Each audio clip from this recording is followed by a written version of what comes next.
ಜಿ5 ಇರುವಾಗ ನೀವು ನಿಮ್ಮ ನೆಚ್ಚಿನ ಶೋಗಳನ್ನ ಎಂದಿಗೂ ಮಿಸ್ ಮಾಡಿಕೊಳ್ಳುವುದಿಲ್ಲ. ಅದು ಸಂಪೂರ್ಣ ಉಚಿತವಾಗಿ.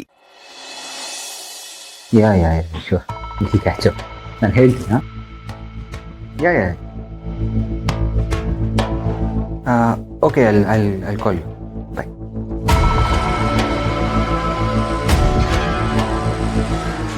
ರೀ ಹೆಂಡ್ತಿ, ಇದು ಏನೋ ತುಂಬ ಡೀಪಾಗಿ ಯೋಚನೆ ಮಾಡ್ತಾ ಇದ್ದೀರಾ. ಯಾವುದೋ ವಿಷಯ ನಿಮ್ಮ ತಲೆಯಲ್ಲಿ ಕೊರಿತಾರೋ ಆಗಿದೆಯಲ್ಲ. ಓಡಾಪೆಟ್ ಏನೂ ಇಲ್ಲ, ಅಪ್ಪ ಅಮ್ಮನ ಬಗ್ಗೆ ಯೋಚನೆ ಮಾಡ್ತಾ ಇದ್ದೆ. ಗುಡ್. ಹೆತ್ತವ್ರ ಬಗ್ಗೆ ನಾವು ಯೋಚನೆ ಮಾಡಲೇಬೇಕಲ್ವಾ? ಅವ್ರು ನಮ್ಮ ಬಗ್ಗೆ ಎಷ್ಟೆಲ್ಲ ಯೋಚನೆ ಮಾಡ್ತಾರೆ, ಎಷ್ಟೆಲ್ಲ ಕೇರ್ ತಗೋತಾರೆ. ಆ ಥರ ಎಲ್ಲ ಅಲ್ಲ ಪಾರ್ಥ, ಸುಮ್ಮನೆ ಏನೇನೋ ಹೇಳ್ಬೇಡಿ ನೀವು. ಮತ್ತೇನು ಯೋಚನೆ ಮಾಡ್ತಿದ್ರಿ? ಅಪ್ಪ ಅಮ್ಮ ಯಾವತ್ತೂ ಈ ಮನೇಲಿ ಉಳ್ಕೊಳ್ಳೋದಕ್ಕೆ ಒಪ್ಕೊಂಡವ್ರೇ ಅಲ್ಲ. ಈ ಗಾಡಿಗಳೆಲ್ಲ ರಾತ್ರಿ ಹೊತ್ತಾದ್ರೆ ಹೇಗೆ ಡಿಪೋ ಸೇರ್ಕೊಳ್ಳುತ್ತೋ ಹಾಗೆ ಇವರು ಮನೆಗೆ ಹೋಗಿ ಸೇರ್ಕೊಳ್ಳೋರು. ಅವರಿಬ್ರು ಒಂಥರ ಈ ಹೋಮ್ ಸಿಕ್ ಅಂತಾರಲ್ಲ ಆ ಥರ. ಅಂಥವ್ರು ಫಸ್ಟ್ ಟೈಮ್ ಈ ಮನೇಲಿ ಉಳ್ಕೊಳ್ಳೋದಕ್ಕೆ ಒಪ್ಕೊಂಡಿದ್ದಾರೆ ಅಂದರೆ ಯೋಚನೆ ಮಾಡೋ ವಿಷಯನೇ ಅಲ್ವಾ? ಆ ಥರ ಎಲ್ಲ ಏನೂ ಇರಲ್ಲ ಅಪೇಕ್ಷಾ. ಇಷ್ಟು ದಿನ ಅವ್ರಿಗೆ ಉಳಿಬೇಕು ಅಂತ ಅನಿಸಿರ್ಲಿಲ್ಲ, ಸೊ ಉಳಿದಿರಲಿಲ್ಲ. ಇವಾಗ ಉಳಿಬೇಕು ಅಂತ ಅನಿಸಿದೆ, ಸೊ ಅದಕ್ಕೆ ಉಳಿದಿದ್ದಾರೆ. ಏನಾದರೂ ಒಂದು ಮಾಡಬೇಕು ಅಂದರೆ ನಮ್ಮ ಮನಸ್ಸಿಗೆ ಅನಿಸ್ಬೇಕಲ್ವಾ? ನೋಡಿ, ಯಾವುದಕ್ಕೆ ಆದರೂ ಅನ್ಸೋದು ಇಂಪಾರ್ಟೆಂಟ್. ಅದು ಅನ್ಸಿದ್ರೇ ಆಗೋದಲ್ವಾ? ಅದೇ ಪಾರ್ಥ, ಯಾವತ್ತೂ ಇಲ್ಲದೆ ಇರೋದು ಈಗ ಯಾಕೆ ಅನಿಸ್ತು ಅಂತ. ಯಾರೇ ಬಲವಂತ ಮಾಡಲಿ, ಎಷ್ಟೇ ರಿಕ್ವೆಸ್ಟ್ ಮಾಡಲಿ ಬಿಲ್ಕುಲ್ ಒಪ್ತಾನೆ ಇರಲಿಲ್ಲ. ಮನೇಲೇನೋ ಅವ್ರ ಜೀವನೇ ಬಿಟ್ಟು ಬಂದಿನಿ ಅನ್ನೋ ಥರ ಓಡ್ ಹೋಗ್ತಾ ಇದ್ರು. ಮನೆ ಸೆಂಟಿಮೆಂಟೇ ಮದರ್ ಸೆಂಟಿಮೆಂಟು ಅನ್ನೋ ಥರ ಇದ್ದವರು ಇವತ್ತು ಇಲ್ಲೇ ಉಳ್ಕೊಂಡಿದ್ದಾರೆ ಅಂದರೆ ಏನರ್ಥ? ಅಪ್ಪ ಊರಿಗೆ ಹೋದಾಗ ತಾತ ಅಜ್ಜಿ ಮನೇಲಿ ಉಳ್ಕೊಳ್ತಾ ಇದ್ರು. ಅದು ಬಿಟ್ರೆ ಬೇರೆ ಎಲ್ಲೂ ಈ ಥರ ಉಳ್ಕೊಂಡಿರೋ ದಾಖಲೆನೇ ಇಲ್ಲ. ಸೊ ಅದು ಹೇಗೆ ಇವತ್ತು ಕೂಡ ಇಷ್ಟು ಈಸಿಯಾಗಿ ಇಲ್ಲಿ ಉಳ್ಕೊಳ್ಳೋದಕ್ಕೆ ಒಪ್ಕೊಂಡ್ರು ಅಂತ ಅದೇ ನನ್ನ ತಲೆಯಲ್ಲಿ ಕೊರಿತಾ ಇರೋದು. ನೀವು ಯೋಚನೆ ಮಾಡೋದು ನೋಡಿದ್ರೆ ಗೊತ್ತಾಗ್ತಾ ಇದೆ ನೀವು ತುಂಬಾನೇ ತಲೆ ಕೆಡ್ಸ್ಕೊಂಡಿದ್ದೀರಾ ಅಂತ. ಇಲ್ಲ ಪಾರ್ಥ, ನನ್ನ ಸಿಕ್ಸ್ ಸೆನ್ಸ್ ಹೇಳ್ತಾ ಇದೆ ಸಮಥಿಂಗ್ ಇಸ್ ರಾಂಗ್. ಮನೇಲೇನೋ ಸಮಸ್ಯೆ ಆಗಿದೆ ಪಾರ್ಥ. ರೀ ಅಪೇಕ್ಷಾ, ಯಾಕೆ ನೆಗೆಟಿವ್ ಆಗಿ ಯೋಚನೆ ಮಾಡ್ತೀರಾ? ನೋಡಿ, ಆ ಥರ ಎಲ್ಲ ಏನೂ ಆಗಿರಲ್ಲ. ನೀವು ಇಲಿ ಹೋಗಿದ್ದಕ್ಕೆ ಹುಲಿ ಹೋಯ್ತು ಅನ್ನೋ ರೇಂಜಿಗೆ ಹೇಳ್ತಾ ಇದ್ದೀರಾ. Think positive. ಇಲ್ಲ ಪಾರ್ಥ, ನನಗೆ ತುಂಬ ಸ್ಟ್ರಾಂಗ್ ಆಗಿ ಅನಿಸ್ತಾ ಇದೆ. ಅದು ಅಲ್ಲದೆ ಇವತ್ತು ಮಹಿ ಅತ್ತಿಗೆ ನಾನು ಕಾಲ್ ಮಾಡಿದೆ, ಬಟ್ ಅವ್ರೇನು ಸರಿಯಾಗಿ ಮಾತೇ ಆಡಲಿಲ್ಲ. ಇದನ್ನು ಟ್ಯಾಲಿ ಮಾಡಿ ನೋಡಿದ್ರೆ ಕನ್ಫರ್ಮ್ ಏನೋ ಪ್ರಾಬ್ಲಮ್ ಆಗಿದೆ, ಬಟ್ ಅದೇನು ಅಂತ ಗೊತ್ತಾಗ್ತಾ ಇಲ್ಲ. ಏನಿರ್ಬೋದು? ನನ್ನ ಪ್ರಕಾರ ಆ ಥರ ಎಲ್ಲ ಏನೂ ಆಗಿಲ್ಲ.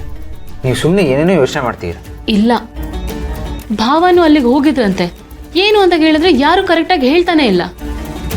ಅಪ್ಪ ಅಮ್ಮ ಏನಾದರೂ ಜಗಳ ಮಾಡ್ಕೊಂಡು ಬಂದಿದ್ದಾರಾ? ಜೀವ ಅಣ್ಣಯಿಂದ ಅಪ್ಪ ಅಮ್ಮಂಗೆ ಏನಾದರೂ ತೊಂದರೆ ಆಯ್ತಾ?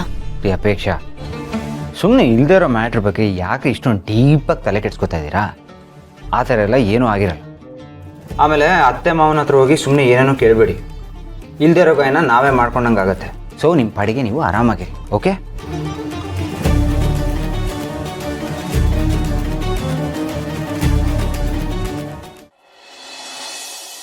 ಮಂದಾಕಿನಿ, ಏನು ಮಾಡೋದು? ನಮಗೆ ಇಲ್ಲಿರೋಕ್ಕೂ ಆಗ್ತಾ ಇಲ್ಲ, ಇಲ್ಲಿಂದ ಹೊರಗೆ ಹೋಗೋಕ್ಕೂ ಆಗ್ತಾ ಇಲ್ಲ. ಒಂಥರ ಸಂದಿಗ್ಧ ಪರಿಸ್ಥಿತಿ ಇದ್ದಂಗೆ ಆಗ್ಬಿಟ್ಟಿದೆ.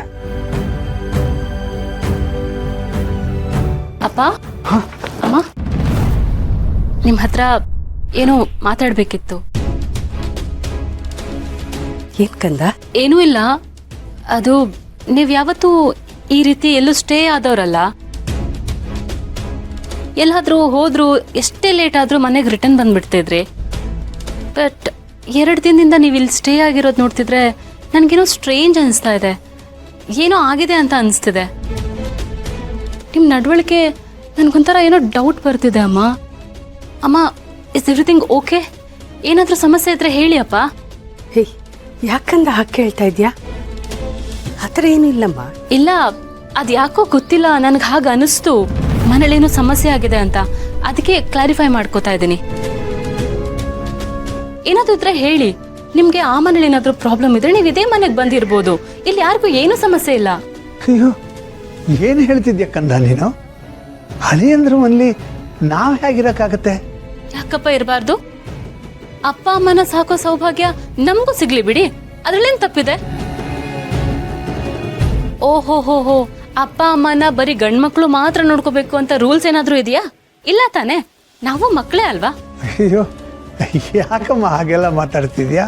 ಆ ಥರ ಎಲ್ಲ ಏನೂ ಇಲ್ಲ, ನಾವು ಆರಾಮಾಗಿದ್ದೀವಿ. ಇಲ್ಲ ಅಪ್ಪ, ನಿಮ್ಮ ಮಾತು ಕೇಳ್ತಿದ್ರೆ ನನ್ಗೆ ಹಾಗೆ ಅನಿಸ್ತಾ ಇಲ್ಲ. ಅಣ್ಣ ಏನೋ ಮಾಡಿದಾನೆ ಅಂತ ಅನಿಸ್ತಿದೆ. ಅವನೇನಮ್ಮ ಮಾಡ್ತಾನೆ ನಮಗೆ? ನೀ ಸುಮ್ಮನೆ ಏನೇನೋ ಯೋಚನೆ ಮಾಡ್ತಿದ್ಯಾ?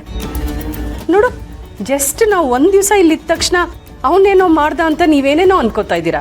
ಇನ್ನು ನಾವೇನಾದರೂ ಇಲ್ಲೇ ಬಂದಿದ್ಬಿಟ್ರೆ ಏನೇನೋ ಯೋಚನೆ ಮಾಡ್ಬಿಡ್ತೀಯ. ಇಲ್ಲ ಪುಟ್ಟಿ, ನಾವು ಆರಾಮಾಗೇ ಇದ್ದೀವಿ.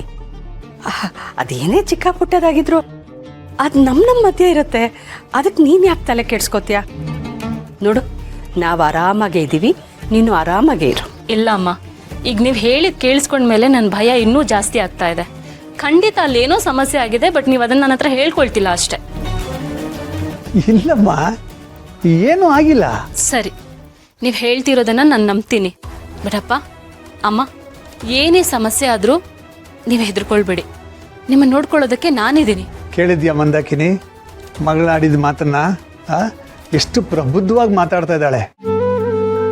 ನಿಜವಾಗ್ಲು ಕಂದ, ನೀನು ಮಾತು ಕೇಳಿ ಮನಸ್ಗೊಂಥರ ನೆಮ್ಮದಿ ಆಯಿತು. ಜೊತೆಗೆ ಆಶ್ಚರ್ಯವಾಗ್ತಿದೆ, ಎಷ್ಟು ಬದಲಾಗಿದೆಯಾ ನೀನು. ಆಶ್ಚರ್ಯ ಆಗ್ತಿದ್ಯಾ? ಯಾಕಪ್ಪ ಆಶ್ಚರ್ಯ ಆಗ್ಬೇಕು? ನಾನೇನ್ ದೆವ್ವನ ಭೂತನ? ನಾನು ನಿಮ್ ಥರ ಮನುಷ್ಯಲೇ ಅಲ್ವಾ? ಹೌದು, ನನ್ನಿಂದನೂ ತಪ್ಪಾಗಿದೆ. ಅದನ್ನ ನಾನು ಇವಾಗೆಲ್ಲ ಕರೆಕ್ಟ್ ಮಾಡ್ಕೋತಾ ಇದ್ದೀನಿ. ಅದು ಬಿಟ್ರೆ ಬೇರೆ ಏನೂ ಇಲ್ಲ. ಇಷ್ಟೇ ಆದ್ರೂ ನನ್ನ ಮೇಷ್ಟ್ರ ಮಗಳಲ್ವಾ?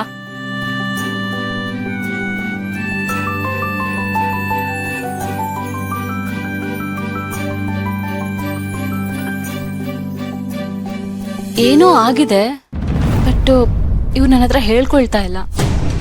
ನೋಡೋಣ, ನಾನೇ ತಿಳ್ಕೊಳ್ತೀನಿ.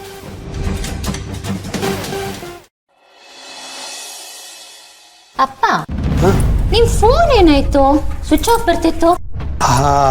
ಅದು ಚಾರ್ಜರ್ ತಂದಿರಲಿಲ್ವಲ್ಲ, ಸ್ವಿಚ್ ಆಫ್ ಆಗ್ಬಿಟ್ಟಿದೆ ಅಮ್ಮ. ಸರಿ ಹೋಯ್ತು. ಅಮ್ಮ, ನಿನ್ ಫೋನು?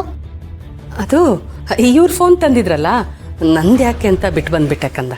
ಸರಿಯಾಗಿದ್ದೀರಾ ಇಬ್ರು, ಮೇಡ್ ಫಾರ್ ಈಚ್ ಅದರ್ ಅನ್ನೋ ಥರ. ಹೌದು, ಅಳಿಯಂದ್ರೆ ಇಲ್ಲಮ್ಮ. ನೀನು ಪ್ರೆಗ್ನೆಂಟ್ ಆದಮೇಲೆ ಆಫೀಸ್ನ ಮನೆಗೆ ಶಿಫ್ಟ್ ಮಾಡಿಬಿಟ್ಟಿದ್ದಾರೆ, ವರ್ಕ್ ಫ್ರಮ್ ಹೋಮ್ ಮಾಡ್ತಾ ಇದ್ದಾರೆ ಅಂತೆಲ್ಲ ಹೇಳಿದೆ. ಹಾಪ, ಇತ್ತೀಚೆಗೆ ಹಾಗೇನೆ. ಆದ್ರೆ ಹೇಳಿದ್ನಲ್ಲ, ಯಾವ್ದಾದ್ರು ಇಂಪಾರ್ಟೆಂಟ್ ಮೀಟಿಂಗ್ ಇದ್ರೆ ಮಾತ್ರ ಆಚೆ ಹೋಗ್ತಾರಂತ. ಇವತ್ತು ಏನೋ ಅರ್ಜೆಂಟ್ ಕೆಲಸ ಇರ್ಬೋದು, ಅದಕ್ಕೆ ಹೇಳ್ದೆ ಹೋಗಿದ್ದಾರೆ. ಇಲ್ಲ ಅಂದ್ರೆ ನಿಮ್ಮ ಹಳ್ಳಿಯ ಇಷ್ಟೊತ್ತಿಗೆ ಹೋಗ್ತಿದ್ದೀನಿ, ಇಷ್ಟೊತ್ತಿಗೆ ಬರ್ತೀನಿ, ಇಲ್ಲಿ ಹೋಗ್ತಿದ್ದೀನಿ ಅಂತ ಎಲ್ಲ ಹೇಳ್ಬಿಟ್ಟೆ ಹೋಗ್ತಾರೆ. ಆ ವಿಷಯದಲ್ಲೆಲ್ಲ ಜಾಣನೆ ಮಡ್ಯ. ಗಂಡ ಆದವನು ಹೇಗಿರ್ಬೇಕು ಅನ್ನೋದಕ್ಕೆ ಬೆಸ್ಟ್ ಎಕ್ಸಾಂಪಲ್ ಗೌತಮ್ ಅವ್ರು. ಗಂಡ ಆದವ್ರು ಮಾತ್ರ ಅಲ್ಲ ಕಂದ, ಅಳಿಯ ಆದವರು ಹೀಗೆ ಇರಬೇಕು ಅನ್ನೋದಕ್ಕೆ ನಮ್ಮ ಅಳಿಯಂದ್ರು ಬೆಸ್ಟ್ ಎಕ್ಸಾಂಪಲ್. ಬರೀ ಅಳಿಯ ಅಷ್ಟೇ ಅಲ್ಲಮ್ಮ, ಒಂದೊಳ್ಳೆ ಮಗ, ಒಂದೊಳ್ಳೆ ಅಣ್ಣ, ಒಂದೊಳ್ಳೆ ಬಾಸ್ ಹೇಗಿರ್ಬೇಕು ಅನ್ನೋದಕ್ಕೆ ಗೌತಮ್ ಅವ್ರು ಬೆಸ್ಟ್ ಎಕ್ಸಾಂಪಲ್. ಕಂಪ್ಲೀಟ್ ಮ್ಯಾನ್ ಅಂತಾರಲ್ಲ, ಹಾಗೆ ಅವರು. ನಿಜ ಕಂದ, ಇದ್ರೆ ನಮ್ಮ ಅಳಿಯಂದ್ರ ತರ ಇರಬೇಕು. ZEE5 ಆಪ್ ಡೌನ್ಲೋಡ್ ಮಾಡಿ ಎಲ್ಲಾ ಸಂಚಿಕೆಗಳನ್ನು ಸಂಪೂರ್ಣ ಉಚಿತವಾಗಿ ನೋಡಿ.